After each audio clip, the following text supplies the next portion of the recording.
ಹೌದು, ಅದು ತುಂಬಾನೇ ಮುಖ್ಯ ಆಗಿದೆ. ಅದು ಯಾರು ನಂಬಲಿ ಬಿಡ್ಲಿ, ತುಂಬಾ ಜನ ಮೆಸೇಜು ಮಾಡಿದ್ದಾರೆ, ಫೋನ್ ಮಾಡಿದ್ದಾರೆ. ಈ ರೀಲ್ಸ್ ನೋಡಿ ನನ್ನ ಮಗ ಸರಿಯಾಗಿದ್ದಾನೆ ಅನ್ನೋರು ಇದ್ದಾರೆ. ಯಾರು ಏನಾದ್ರು ಅಂದ್ಕೊಳ್ಳಿ, ಈ ರೀಲ್ಸ್ ನೋಡಿ ನನ್ನ ಮಗ ಸರಿಯಾಗಿದ್ದಾನೆ, ತುಂಬಾ ಥ್ಯಾಂಕ್ಸ್ ಅಪ್ಪ ನಿನಗೆ ಅಂತಲೂ ಇದ್ದಾರೆ. ಸೊ ಮೆಸೇಜು ನಮ್ಮ ನಾವು ಅದೆಲ್ಲೂ ಸಿಗಲ್ಲ. ನಮ್ಮ ಜೀವನದಲ್ಲಿ ನಾವು ಇದು ನಡ್ಕೊಂಡು ಹೋಗ್ತಾ ಇರ್ತೀವಿ, ನಾವು ಅಲ್ಲಿಗೆ ಒಂದು ಕಡೆ ಹೋಗ್ತೀವಿ, ಸುಮ್ಮನೆ ಕಿವಿ ಕೊಟ್ಟು ಕೇಳ್ಕೊಂಡ್ರೆ ಸಾಕು, ಇಲ್ಲೇನು ನಡೀತಿದೆ ಅನ್ನೋದು ಗೊತ್ತಾಗ್ಬಿಡುತ್ತೆ, ಇಲ್ಲಿ ಕಾಮಿಡಿ ಏನು ನಡೀತಿದೆ ಅನ್ನೋದು ಗೊತ್ತಾಗ್ಬಿಡುತ್ತೆ. ಸೊ ಅದನ್ನ ಅದಕ್ಕೊಂದು ಸ್ವಲ್ಪ ಮಸಾಲೆ ಹಾಕಿ ಅದೊಂದು ರೀಲ್ಸ್ ರೆಡಿ ಮಾಡ್ಕೊಬಿಡ್ತೀನಿ ನಾನು 90% ಯಾವುದೋ ಕಾಪಿ ಮಾಡಿಲ್ಲ, 10% ಕಾಪಿ ಮಾಡಿದ್ದೀನಿ, ಆದರೆ ಬೇರೆ ಥರ ಮಾಡಿದ್ದೀನಿ.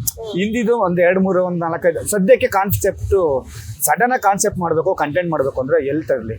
ಡೈಲಿ ಒಂದು ವೀಡಿಯೋ ಕೊಡಬೇಕು ಇನ್ಸ್ಟಾಗ್ರಾಮ್ಗೆ.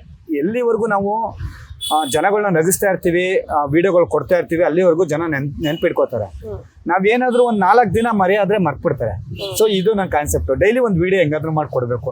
ಎಷ್ಟೇ ಕೆಲಸದ ಒತ್ತಡ ಇದ್ರೂ ನಾನು ಒಂದು ರೀಲ್ಸ್ ಹಾಕ್ತಾ ಇರ್ತೀನಿ. ಸೊ ಅದೇ ಥರ ಒಂದೊಂದು ಕಂಟೆಂಟ್ಗಳೆಲ್ಲ ಇಲ್ಲೇ ಅಕ್ಕಪಕ್ಕನೇ ಸಿಗುತ್ತೆ, ಎಲ್ಲೂ ಹೋಗ್ಬೇಕಾಗಿಲ್ಲ. 90% ನನ್ನ ಜೀವನದಲ್ಲಿ ನಡೆದಿರೋದೆಲ್ಲ ಮಾಡಿದ್ದೀನಿ.